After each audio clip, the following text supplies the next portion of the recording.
বক্তব্য দেওয়ার নতুন করে কোনো কিছু নাই।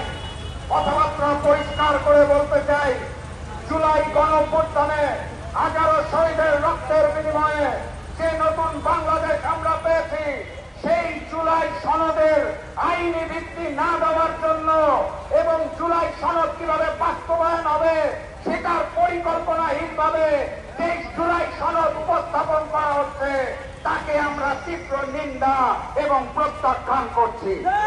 স্পষ্ট ভাষায় জানিয়ে দিতে চাই, জুলাই সনদের আইনি ভিত্তি রাখবে এবং জুলাই সনদের আলোকেই আগামী জাতীয় নির্বাচন হতে হবে।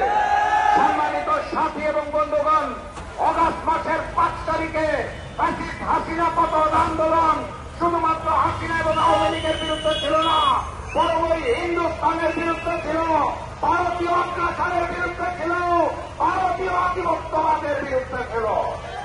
এই নতুন বাংলাদেশে আমরা নতুন করে আর কোন ভারতীয় চক্রান্ত দেখতে চাই না। এই বাংলাদেশ করার জন্য, নতুন বাংলাদেশ করার জন্য আগামী জাতীয় নির্বাচন উভয় কক্ষে পিআর পদ্ধতিতে নির্বাচন ব্যতীত আর কোন গতি নাই। অতএব উভয় কক্ষে পিআর পদ্ধতিতে নির্বাচন হতে হবে। আমরা জাতীয় নির্বাচনের কালো টাকার ব্যবহার দেখতে চাই না, পেশি শক্তির ব্যবহার দেখতে চাই না, নমিনেশন বাণিজ্য দেখতে চাই না। পিআর পদ্ধতিতে নির্বাচনের মাধ্যমে জনতার সরকার আমরা গঠন করতে চাই। সংগ্রামী সাথী এবং বন্ধুগণ, অন্তর্বর্তী সরকারকে স্পষ্ট ভাষায় বলতে চাই, ফ্যাসিস্ট শেখ হাসিনাকে ফিরিয়ে আনার ব্যাপারে আপনাদের কোন জোরালো ভূমিকা আমরা দেখতে পাচ্ছি না।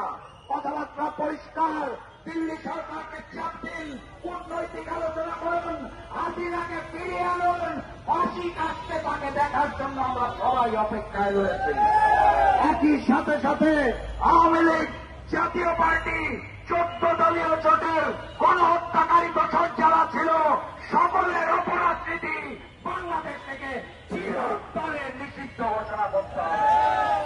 আমরা ভারতীয় প্রভাব মুক্ত নির্বাচন চাই, লেভেল প্লেইং ফিল্ড চাই।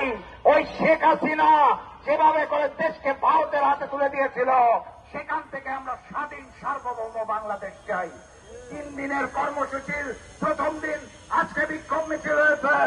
আগামীকাল 7টি বিভাগীয় শহরে গণসংযোগ হবে জাকপার পক্ষ থেকে এবং 26 তারিখ সকল সাংগঠনিক জেলায় জাকপার 7 দফা দাবি নিয়ে বিক্ষোভ মিছিল হবে।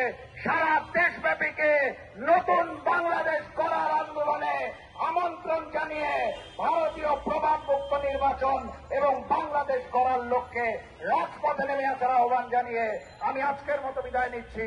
বিজয়ের পথে যাত্রা শুরু, জীবন অথবা মৃত্যু। আসসালামু আলাইকুম।